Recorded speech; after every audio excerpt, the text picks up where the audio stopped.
بابر اعوان ملک کے نامور وکیل، سیاستدان اور مذہبی اسکالر ہیں۔ یہ کالم بھی لکھتے ہیں۔ میں ان کا مستقل قاری ہوں اور میں ان کا احترام بھی کرتا ہوں۔ مجھے پچھلے دنوں ان کی انقلاب فرانس سے متعلق ایک تحریر پڑھنے کا اتفاق ہوا۔ بابر اعوان صاحب نے اپنی تحریر میں 1779 کے انقلاب فرانس کا ہولناک نقشہ کھینچا۔ انقلابی کس طرح لاکھوں کی تعداد میں کنگ لوئس کے محل شتوڈی ورسائے پہنچے، بادشاہ کو کس طرح گھسیٹ کر پیرس شہر لایا گیا، وہ ملکہ میری انٹونیٹ جس نے روٹی مانگنے والے ہجوم کو کیک کھانے کا مشورہ دیا تھا، وہ بھی کس طرح پیرس کے چوراہے میں لائی گئی، اور ہجوم نے کس طرح گلوٹن کے نیچے لٹا کر دونوں کے سر اتارے۔ بابر اعوان نے انقلاب فرانس کے دوران غریب انقلابیوں کے ہاتھوں اشرافیہ کی درگت کی پوری تفصیل بیان کی۔ یہ نقشہ اور تفصیل دونوں ہولناک تھی۔ بابر اعوان شاید اس مثال کے ذریعے ملک کے موجودہ حکمرانوں اور اسٹیبلشمنٹ کو یہ پیغام دینا چاہتے تھے، ہمارے ملک میں بھی انقلاب کی کھیتی پک چکی ہے، بس ایک چنگاری لگنے کی دیر ہے اور پاکستان کی اشرافیہ بھی جل کر راکھ ہو جائے گی۔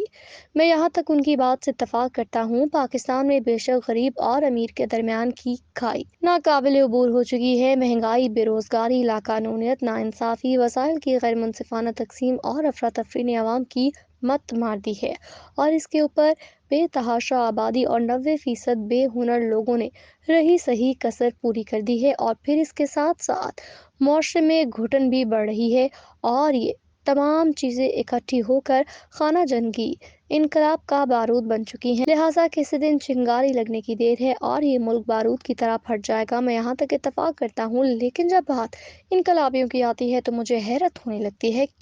کیونکہ یہاں یہ سوال پیدا ہوتا ہے، کیا پاکستان تحریک انصاف غریب پارٹی ہے؟ کیا آپ کو پارٹی کی قیادت میں کوئی غریب یا عام آدمی دکھائی دیتا ہے؟ بابر اعوان سے لے کر بیرسٹر گوہر خان تک، ان میں کون غریب ہے، کون عام ہے؟ دوسرا، اس ملک میں جس اشرافیہ کے خلاف انقلاب آنا چاہیے، ان میں سے کون ایسا خاندان، طبقہ یا گروپ ہے جس کے نمائندے اس وقت پی ٹی آئی میں شامل نہیں؟ کیا اس پارٹی میں وہ سابق بیوروکریٹس اور فوجی افسر شامل نہیں جن کی وجہ سے یہ ملک انقلاب کے دہانے تک پہنچ گیا؟ اس میں وہ جاگیردار، بزنس مین، صنعت کار، ٹھیکیدار، پراپرٹی ٹائکونز، پیر اور سیاستدان شامل نہیں جن کی وجہ سے آج ملک سسک رہا ہے؟ تیسرا سوال، اگر آج کی حکمران جماعت اسٹیبلشمنٹ کی پیداوار یا کٹ پتلیاں ہیں تو کیا پی ٹی آئی کی پیدائش فوج کی کوکھ سے نہیں ہوئی تھی؟ اور کیا یہ اسٹیبلشمنٹ کی کٹ پتلی نہیں تھی؟ کہ حقیقت نہیں، پی ٹی آئی کے دور حکومت میں پارلیمنٹ بھی ایک ریٹائرڈ کرنل چلاتا تھا، اس کا نام کرنل لیاقت تھا، اور وہ نہ صرف حکومتی اراکین کو کنٹرول کرتا تھا بلکہ اپوزیشن کی تمام جماعتوں کو مینج کرنا بھی اس کی ذمہ داری ہوتی تھی۔ یہ معاملہ اس قدر الجھ گیا کہ ایک دن شاہد خاقان عباسی نے ایوان میں کھڑے ہو کر مطالبہ کر دیا، حکومت نے اپنے اور ہمارے لیے ایک ہی کرنل رکھا ہوا ہے، یہ زیادتی ہے، لہٰذا ہمارے لیے دوسرے کرنل کا بندوبست کیا جائے تاکہ کرنل لیاقت کا ورک لوڈ کم ہو سکے۔ اس زمانے میں وزیر اعظم جہاں مشکل کا شکار ہوتے تھے، فوراً کہتے تھے تم یہ فائل فیض کے پاس لے جاؤ۔ عمران خان جنرل فیض حمید کو جنرل فیض کہنا بھی پسند نہیں کرتے تھے، یہ انہیں صرف فیض کہتے تھے۔ کیا یہ درست نہیں؟ پارٹی کی آج کی زیادہ تر قیادت جنرل فیض کی برکت ہے۔ جنرل فیض حمید انہیں توڑ کر پارٹی میں لے کر آئے تھے، اور یہ لوگ آج کل انقلاب کی قیادت کر رہے ہیں۔ دوسرا، ان میں کون سا شخص انقلابی ہے؟ کیا عمر ایوب انقلابی ہیں جن کے دادا ملک کے پہلے مارشل لاء ڈکٹیٹر تھے، اور ان کی پالیسیوں کی وجہ سے نہ صرف پاکستان ٹوٹا بلکہ انہوں نے ملک میں الیکشن میں دھاندلی کی بنیاد بھی رکھی؟ اور یہ دھاندلی بھی کس کے خلاف ہوئی تھی؟ یہ محترمہ فاطمہ جناح کے خلاف ہوئی تھی، جو قائد اعظم کی بہن تھی، اور پاکستان بنانے میں بھی ان کا بہت اہم رول تھا۔ اور دادا حضور جاتے جاتے اقتدار ایک اور جنرل کے حوالے کر گئے تھے۔ عمر ایوب کے والد بھی پاکستان مسلم لیگ نون میں رہے، اسپیکر قومی اسمبلی بنے، وزیر خارجہ اور ڈپٹی اپوزیشن لیڈر بنے، پھر وہ کاف لیگ میں چلے گئے، پھر نون لیگ میں واپس آ گئے۔ عمر ایوب خود بھی کاف لیگ اور نون لیگ سے ہوتے ہوئے پی ٹی آئی آئے۔ انہوں نے کاف لیگ اور نون لیگ دونوں کی طرف سے قومی اسمبلی میں بجٹ بھی پیش کیے، لیکن یہ انقلابی ہیں اور اس انقلاب کی قیادت بھی کرنا چاہتے ہیں جس نے انقلاب فرانس کا ریکارڈ توڑنا ہے۔ آپ تھوڑا سا آگے بڑھیں، بابر اعوان بھی نون لیگ سے پیپلز پارٹی میں آئے تھے، بھٹو اور زرداری فیملی کی وکالت کرتے تھے، پیپلز پارٹی کے وزیر قانون رہے۔ انہوں نے عدالتوں کے درجنوں فیصلوں کے باوجود آصف علی زرداری کے سوئس اکاؤنٹ سے رقم پاکستان نہیں آنے دی، لہٰذا آج اگر زرداری صاحب چور ہیں تو اس کی ذمہ داری بابر اعوان پر بھی آتی ہے۔ یہ اس کے بعد پی ٹی آئی میں آ گئے اور یہاں ضلع شاہ جیسے ورکرز جانیں دیتے رہ گئے، اور ہمارے قائد انقلاب گھر میں زندگی کے سارے سکھ انجوائے کرتے رہے۔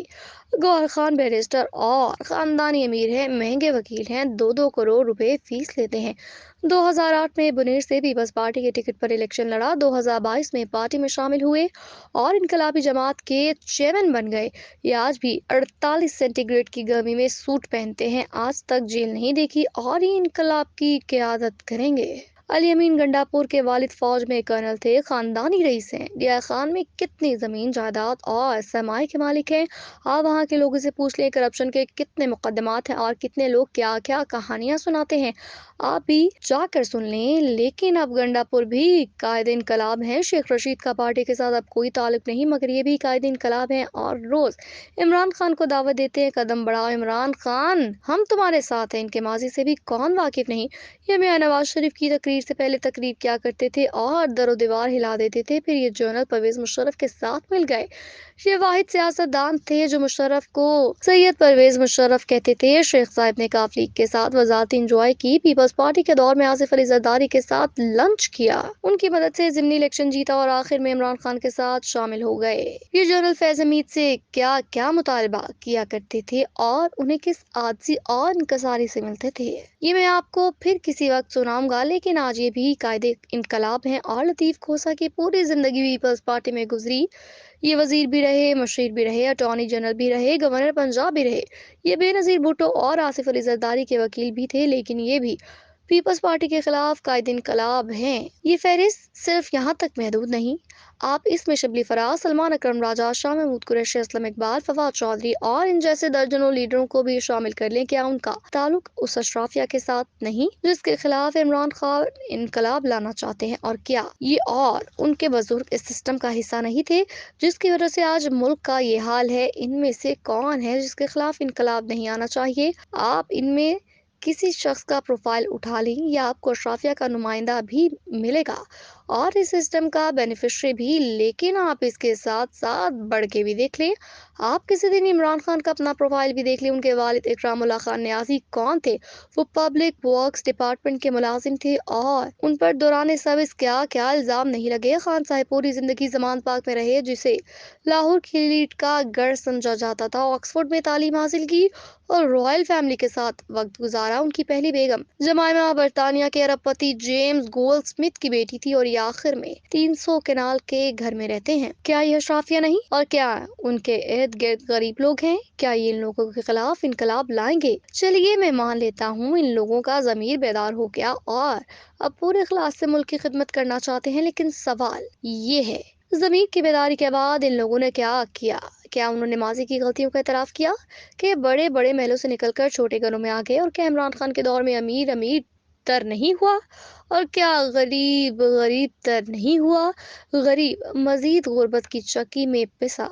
چلیے اس کو بھی چھوڑ دیجئے، کے پی میں آپ کی حکومت ہے، آپ وہاں انقلاب کیوں نہیں لائے؟ آپ کا انقلاب صرف اسلام آباد اور پنجاب میں کیوں آنا چاہتا ہے؟ بات سیدھی اور سچی ہے، معاملہ صرف سنگ دل محبوب کو راضی کرنے کا ہے۔ عمران خان کی صرف ایک ڈیمانڈ ہے، جنرل عاصم منیر موجودہ حکومت کے سر سے ہاتھ اٹھا کر عمران خان کے کندھے پر رکھ دیں۔ جس دن یہ ہو گیا اس دن انقلاب کا نعرہ بھی دفن ہو جائے گا اور شیخ مجیب الرحمان بھی دوبارہ غدار بن جائے گا۔ انقلاب صرف سنگ دل محبوب ہے اور یہ بدبخت مان ہی نہیں رہا۔